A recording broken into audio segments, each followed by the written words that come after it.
Olá, pessoal. A nossa aula de hoje vai ser emergências relacionadas a doenças cardiovasculares. Vou começar falando para vocês um pouquinho sobre sobre a importância das doenças cardiovasculares, tá? Então, ela é considerada a principal causa de mortalidade nos países industrializados, tá? Então, pegando dados aqui de 2016, tá? Vocês podem acompanhar aqui do lado esquerdo do slide, né? O gráfico esquerdo, a partir de 2016 até 2016 no mundo. E aqui do lado direito, né, temos dados aqui do Brasil. Tá? Por que eu coloquei um do lado do outro? Justamente para vocês estarem comparando, tá, as principais causas de morte no mundo e no Brasil. Vocês vão ver que não é muito diferente. As doenças cardiovasculares.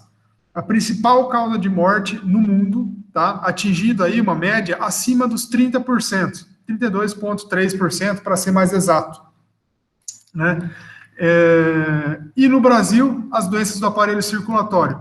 É a mesma coisa, gente. Doenças cardiovasculares, doenças do aparelho respiratório, só muda do aparelho circulatório, só muda a nomenclatura, tá joia? Então, a principal causa de morte, tanto no mundo quanto no Brasil. Câncer, 16% no mundo. Tumores, segundo lugar também no Brasil. Então, tá primeiro, segundo lugar. Agora, as doenças respiratórias, ou doenças do aparelho respiratório, é a terceira causa de morte ou de óbito mais frequente no mundo, e a terceira no Brasil também. E aí, a partir do terceiro, tá, vocês podem ir lendo, acompanhando a diabetes, infecções respiratórias, demência, mortalidade neonatal, doenças diarreicas ou diarreicas, acidentes de trânsito e doenças hepáticas, doenças do fígado.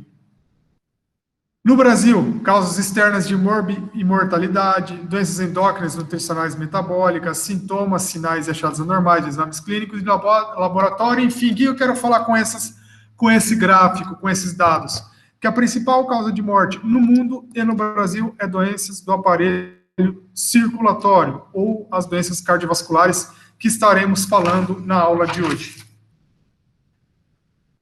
A síndrome aguda coronariana, conhecida também como isquemia cardíaca. A gente já vai falar um pouquinho específico, aqui vamos falar de uma maneira geral, e aí nos próximos slides eu vou estar explicando para vocês como que isso acontece. Tá? Seriam os baixos níveis de oxigênio no músculo cardíaco, aonde que o sintoma ele pode ser mais proeminente que a dor torácica ou a dor no peito. Quais que seriam as condições que isso pode acontecer? Angina estável, ataque cardíaco ou infarto agudo do miocárdio. A gente vai falar sobre cada um deles, tá? Tem as suas semelhanças e tem as suas diferenças. Onde que o suprimento é inadequado de sangue para o coração, uma das principais causas. E a porção do tecido cardíaco, ele infarta. O que seria isso? Como se fosse o tecido morto, propriamente dito, se a gente for falar de uma maneira mais leiga, né? O tecido morto, ou mais leiga não, mais superficial. Tá? Então, as causas por doença da artéria coronária são as doenças, a doença coronariana. Vamos falar do sistema coronariano. Lembra que ele é composto por artérias e pelas veias coronárias. Tá? Então, você está vendo que agora a gente está começando a funilar um pouquinho mais o nosso assunto. E os vasos sanguíneos.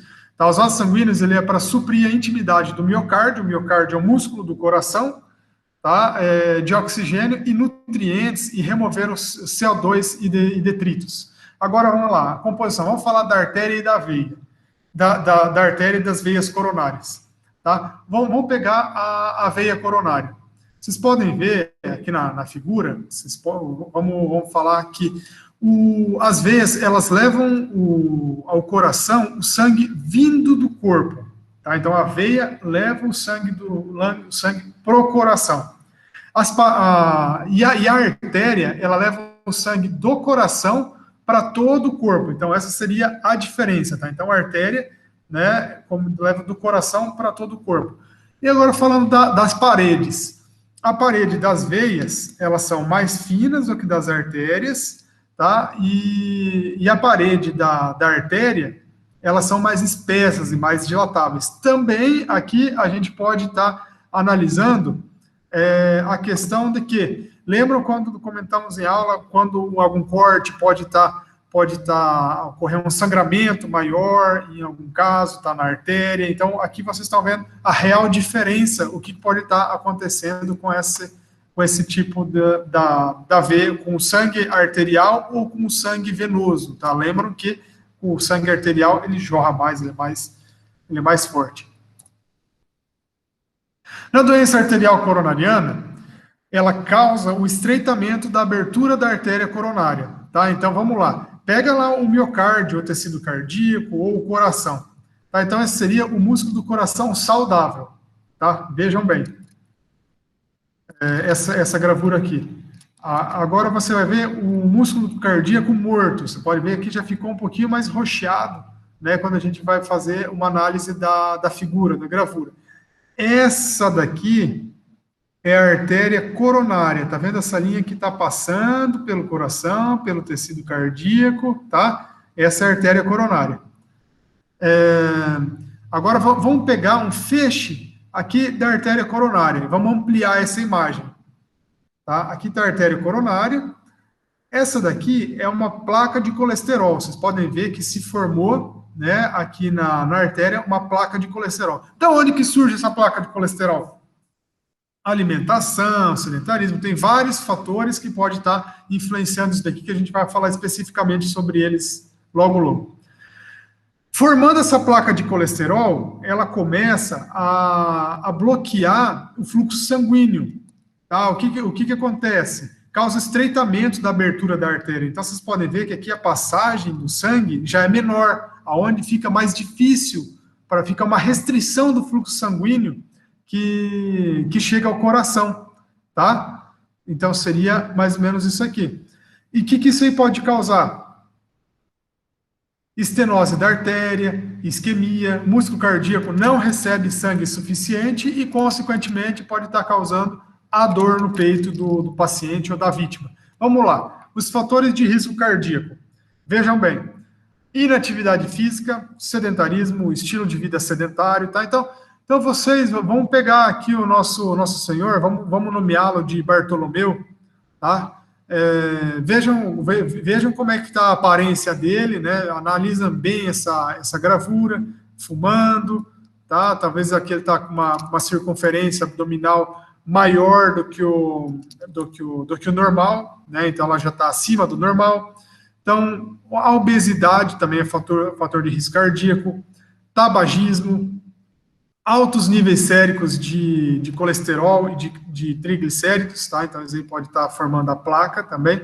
Diabetes, tensão, frustração ou conflitos prolongados, também são causas do risco cardíaco, né? Onde pode vir a ter vários efeitos também, tal como a hipertensão, tá? Que seria a doença silenciosa, onde muitas pessoas simplesmente deixam de cuidar, porque acham que não tem efeito, não tem, como que é assintomático, né? Então, muitas vezes, deixam a hipertensão de lado, tá? Mas, então, isso ali também tem que cuidar, por causa que a hipertensão, ela pode, além de ser o risco cardíaco, ela pode ser até mesmo o risco renal, né? Uma das principais causas do surgimento da doença renal é a hipertensão arterial e a diabetes, né? Então, isso é tudo interligado aí. A idade, tá? A incidência aumenta após os 30 anos de idade. Vocês sabem diferenciar você sabe me dizer qual que é a diferença entre incidência e prevalência? Para a gente entender essa informação, temos que saber a diferença de incidência e prevalência.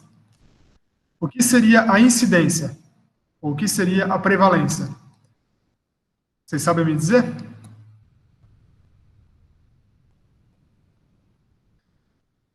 Lembra, a professora Abel sempre fala, agora é hora de errar. Ou simplesmente falar que não sabe. Melhor assim. Beleza. Incidência, gente, é o número de casos novos de uma doença. A prevalência é o número de casos existentes da doença. Lembra que no primeiro slide comentamos da prevalência de doenças cardiovasculares, que é acima de 30%, tanto no mundo quanto no Brasil, né? Então, essa seria a prevalência. Qual que é? Vamos lá. No Brasil, a estimativa é a prevalência de 30% de doenças cardiovasculares. A média de 30%. Mas, anualmente, surge a incidência do surgimento de novos casos é de 1,5% ao ano. Tá? Então, essa seria a diferença da incidência e da prevalência. Prevalência, casos existentes. Incidência, casos novos. Tá joia? Então a incidência aumenta após os 30 anos de idade. Principalmente em indivíduos do gênero masculino, tá? Mas também o uso de contraceptivos orais em mulheres com mais de 40 anos de idade também tem uma incidência grande aí. Ou a história familiar da doença cardíaca coronária prematura, né? Onde é que seria as pessoas abaixo dos 60 anos de idade, mas aí a gente está falando do fator genético, tá? A gente está falando do fator genético. Tá? Isso dali também são fatores aí preditivos da doença cardiovascular. Alguém de vocês tem o pai ou a mãe que é hipertenso?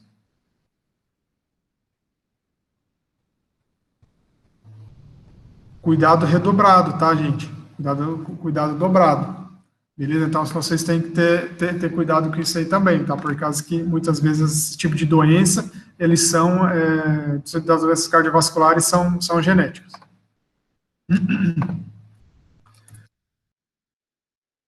Vamos falar para vocês, tá? Vou falar para vocês a diferença entre aterosclerose e arteriosclerose.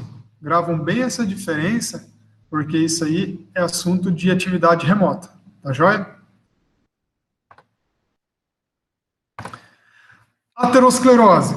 Pensam bem, uma artéria normal, tá? Vamos pensar lá numa mangueira, pense numa mangueira, tá? A mangueira está passando a água, façam de conta que a água que está passando na mangueira é o fluxo sanguíneo, tá? A artéria normal é a mangueira e o fluxo sanguíneo é a água. Quando há uma placa, um ateroma, quando há uma placa, o fluxo sanguíneo é diminuído, tá? A artéria ela é estreitada pela placa. Então, seria essa placa de arteriosclerose. Pense na mangueira. A mangueira está passando a água normalmente, fluxo sanguíneo. Se eu aperto a ponta da mangueira, o que acontece? Espirra água para os dois lados, certo? Então, essa seria a explicação mais fácil para vocês estarem entendendo o processo da aterosclerose. Ela é causada por substâncias gordurosas e outros resíduos que são depositados nas paredes das artérias, como vimos aqui na figura. Oclusão dos vasos sanguíneos. Pouquinha passagem aqui para ele passar. Geralmente, essa passagem aí, acometida, é de 70% ou até mais, dependendo da gravidade, né? Onde é que pode... Só o fluxo sanguíneo aí tá passando aí, vamos levar em consideração 30% da capacidade total. Tá? Onde dá uma irregularidade da superfície, adesão das placas circulantes e, consequentemente, vai dar o trombo. Tá? Isso estou falando da aterosclerose. Agora vamos falar da arteriosclerose. Aqui a gente está falando da própria artéria, quando ela perde elasticidade e causa o aumento não só da pressão arterial, mas como da doença renal, do acidente vascular encefálico, tá joia? Então, isso tudo pode ser consequência da arteriosclerose. Vou falar para vocês sobre a dor no peito, conhecida como angina pectoris, tá? A insuficiência cardíaca congestiva e o infarto do miocárdio. Vamos falar primeiro da dor no peito. Vocês já passaram aquela situação aonde a pessoa, às vezes vocês podem estar jogando um esporte qualquer, ou estar fazendo uma caminhada, e a pessoa parou. Tá? Nathalie, essa arritmia já seria um sinal, né, do que a gente está falando, beleza? Quando a pessoa coloca a mão no peito, tem a dor no peito, que é conhecida como angina, tá? Vocês já passaram por alguma situação dessa? Né?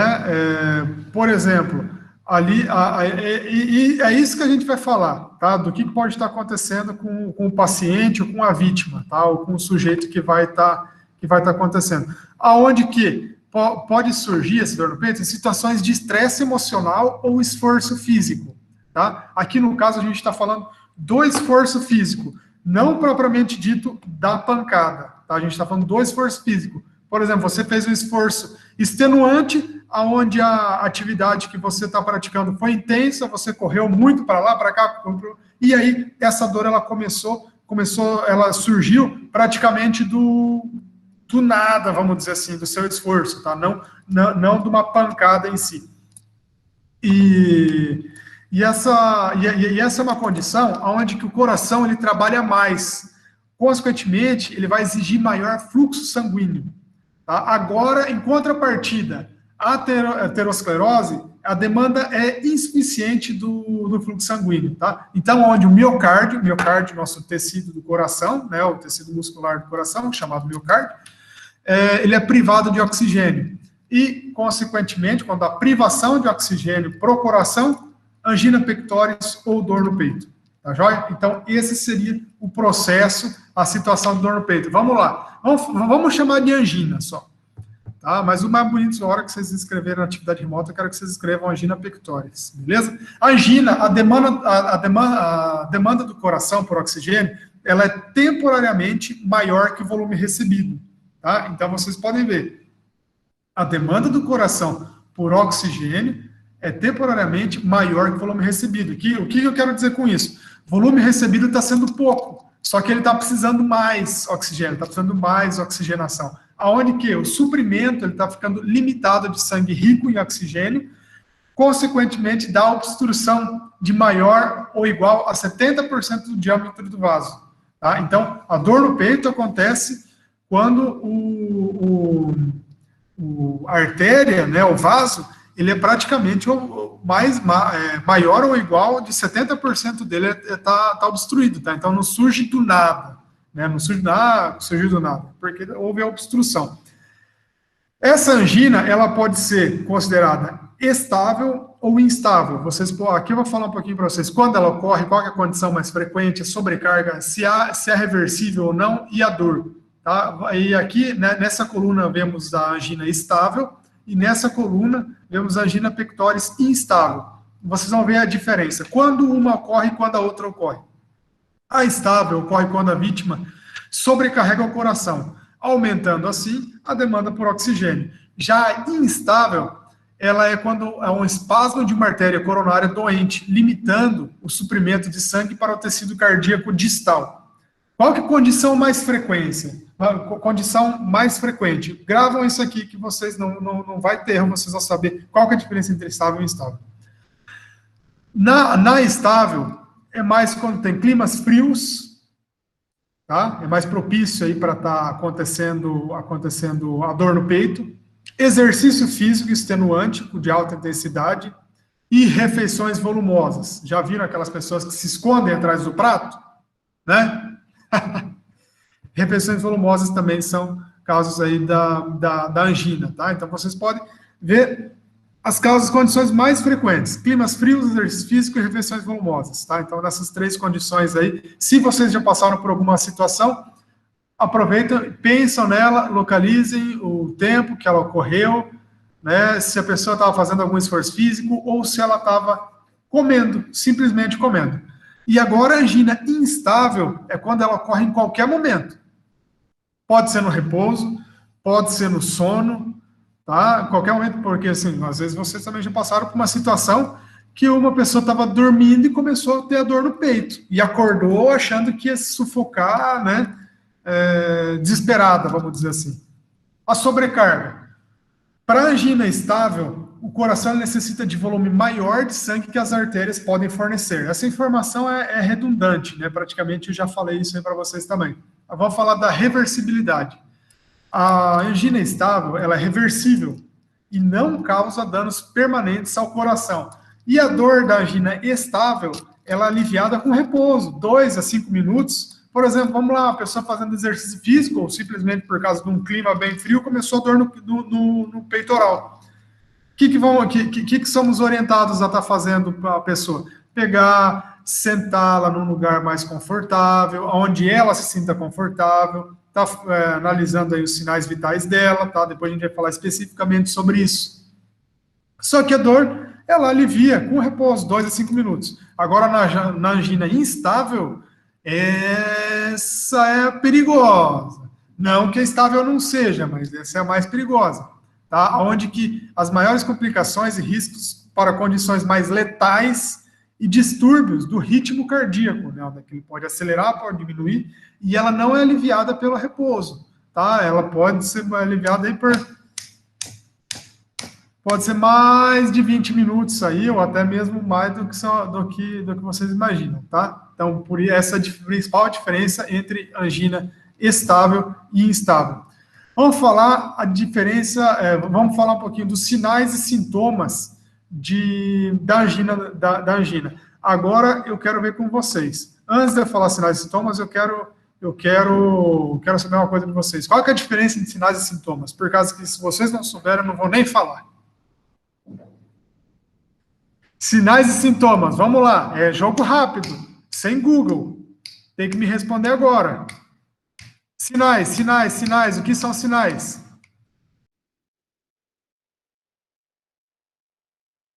Ai. Oh, você salvou, Thalia. Você salvou, Nathalie, Liz. Isso aí mesmo, tá? Então vamos fazer jogo 1, jogo 2, jogo 3, jogo 4, é isso aí. Tá, sinais é perceptível. E sintoma, o que é? É o que o paciente relata. Perfeito. Me dê um exemplo de sinal.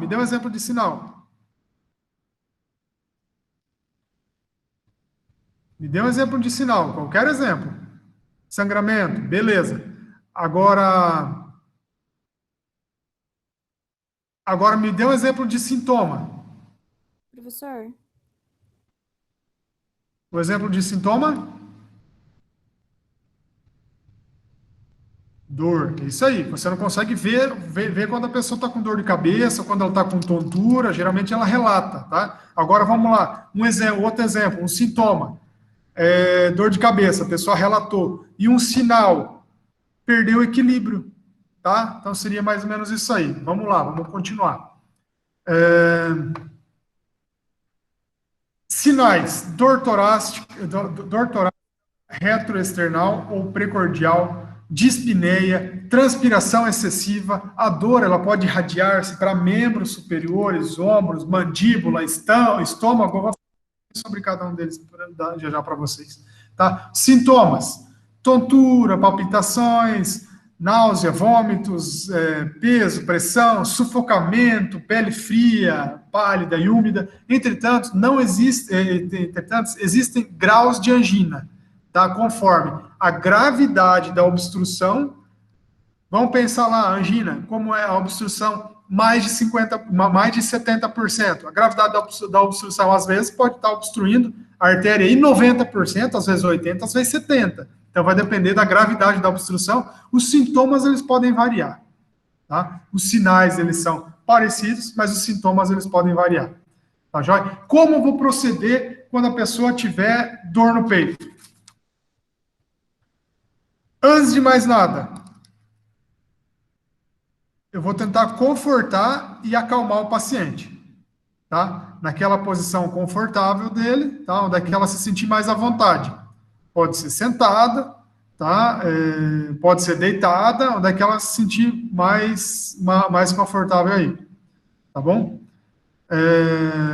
Você vai manter a pessoa em repouso, em posição confortável, informar-se sobre o uso de vasodilatador sublingual e se eu tenho. Por que isso? Para você ver se tem uma história clínica de doença cardiovascular. Só para você saber isso aí. Tá? Não é para você saber se vai usar ou não, mas só para saber uma história clínica do paciente ou da vítima. Beleza? E vocês vão estar verificando os sinais vitais a todos os momentos. Verificou tudo? Verifica novamente. Verificou novamente? Verifica novamente. Tá? Em paralelo, vocês já vão estar acionando o serviço de resgate médico. Se o serviço de resgate médico não chegou, vocês vão verificando sinais vitais direto.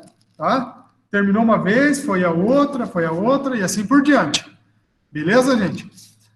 Vocês têm alguma situação aí de dor no peito que vocês já presenciaram, só que não foi, por exemplo, de uma bolada. Uma dor assim que do nada começou, que vocês sentiram, né? Isso aí é esse tipo de dor no peito que a gente está falando, tá bom? Então, a primeira parte da nossa aula finalizou e vamos agora conversar um pouquinho.